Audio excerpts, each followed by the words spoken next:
4:30 in the morning. I don't want to wake up anybody sleeping upstairs, but I'm about to head out on my next backpacking trip, and I can't wait.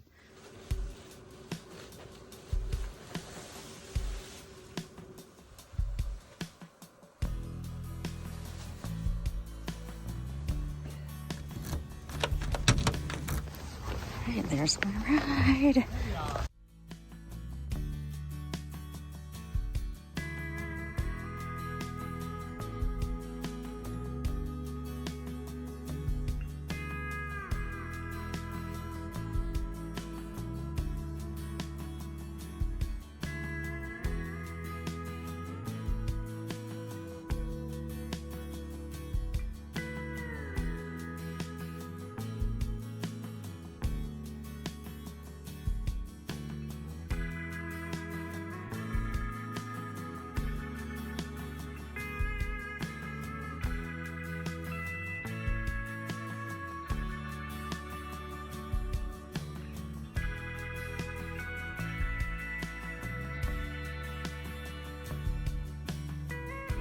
Well, I'm fresh off my flight from Denver and ready to get on that boat in just a little bit and head on over to Catalina Island.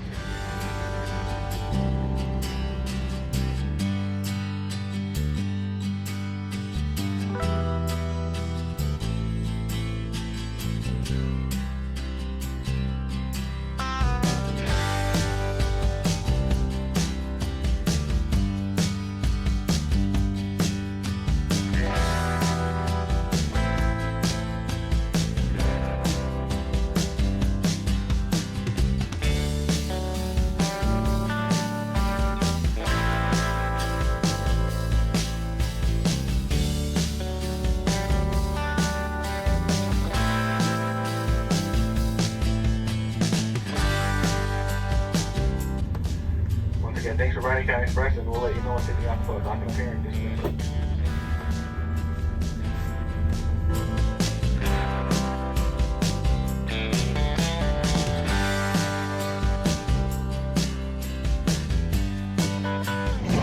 Well, this is Avalon. I made it here. Ferry took a little extra time because of the weather and big swells, but it was fine. I don't think anybody got sick that I could see, and it was kind of like riding a roller coaster. But I got here and I just made a quick stop at the trailhead for the Conservancy, and now I am on my way to 𝐓𝐷𝐷𝐷𝐷 Campground, but I'm gonna stop, have some Mexican food and margarita on the way. This looks like an adorable, very Italian feeling little town. I'm probably gonna regret that I'm not staying longer, but it's travel day, so I'm just passing through.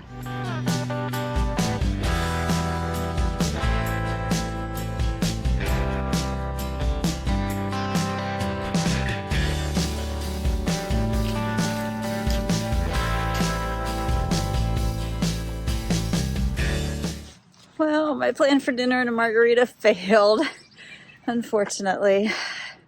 The restaurant is right back that way, attached to this golf club. And I checked the hours before I came to make sure my plan was good. And I don't know, it's supposed to be open, but it's not. So who knows? Thankfully, I've got a little extra food.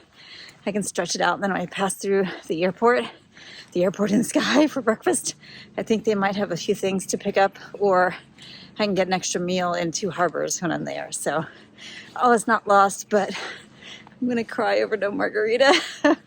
If I was really in a bind, I could just scoot back to town and go to one of the restaurants there, but it's about 4 o'clock right now, and it's getting dark here around 5:30-ish. So I'd rather get up to the campground and get set up before it gets dark, and then just take care of the food issue. Well, it'll take care of itself, I think, as I go.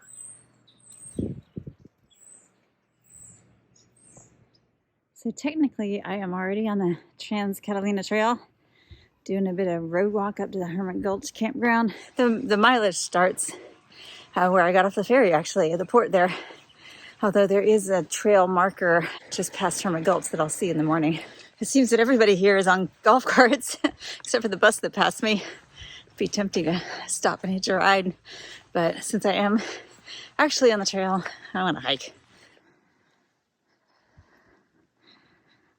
I'm almost there.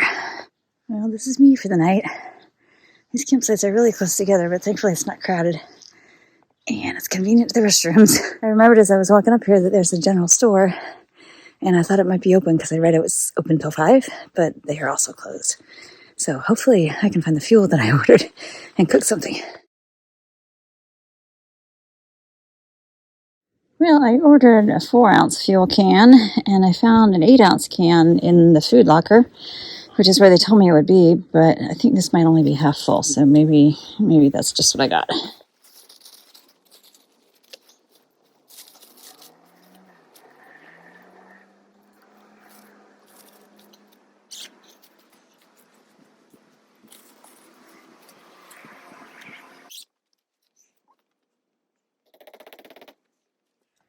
Well, I think I just might have found my answer to the fuel canister. Looks like they collect them and recycle them, which I'm totally okay with. All right, so my tent's set up. I started boiling some water for dinner, which is going to be mushroom risotto tonight. And I found water for my water bottles, although it took a while. Having to walk all the way around the bathhouse behind me and found some sinks on the far side that were not closed up, but all of the bathrooms and the showers are closed up. And this place is pretty deserted, although it is on a road where some cars are passing by, buses going by right now. That's the ranger station over there. It's all looked up, has a sign that says that this place is closed for the season, but I made a reservation and I paid for a reservation. So I'm not really sure what the story is here. It's a little weird, I guess, is the best way to put it. In addition to saying on the door to the ranger station, or on the door to the little camp store that it's closed for the season, it also said this campground is closed, I think, on Tuesday, Wednesdays, and Thursdays. I don't know what's going on, but at least I have a place to sleep for the night, and I can get out in the morning and start hiking, figure out if the trail is closed or open, and whether I need to road walk or take the trail. Hopefully the trail, but we'll see. All right, well, here I am, and I am very glad to be here. I've been looking forward to doing this trail for a really long time. A little rain over the weekend is not going to deter me, although I can't help it if the Conservancy decides to close the trail, which is, designed to protect the trail because people hiking on it when it's muddy do a lot of damage. So I'm going to do whatever I need to do in the morning, but I did want to kind of take you through my day. If you're thinking about doing this trail and coming from far away, coming from not local, I guess I should say, I got up at 4 o'clock this morning, Mountain Time, to get my ride to the airport to Denver. And I flew from Denver to Long Beach. You can also fly into LAX, but I chose Long Beach because it's close and convenient.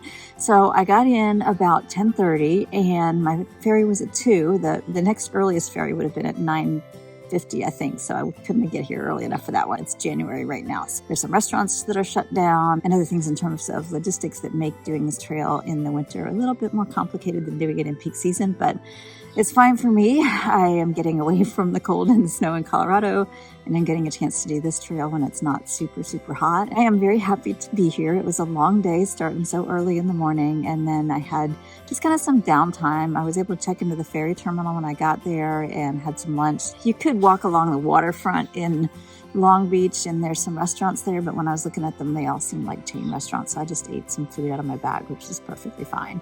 And then I took the ferry at 2 o'clock, and it was supposed to get in about 3, but it took a little bit longer because with all the rain, the seas were high. They said they were 5-foot swells, and it felt like I was riding a roller coaster. There were times where you just bounce up from your stomach just goes up in the air, and it was kind of fun. Thankfully, I'm used to such things because I'm used to sailing, but for a lot of people, I suppose it might be a little daunting. But as Avalon came into view, the sun also came out and shone down on the town, and it was just a beautiful, beautiful entrance into the harbor. It's just a really neat little town that I'd love to come explore sometime. I can see why it's so popular. Only about 4,000 people live there year-round, but 1.2 million people come to visit every year. It's been a long day. It's 4:50 right now, so I'm going a little over 12 hours. I know I'm going to be ready to sleep when it gets dark, so hopefully I'll get a really good night's rest and I can get up in the morning. It gets late, I think around 7:30, and be off hiking and doing this exciting trail.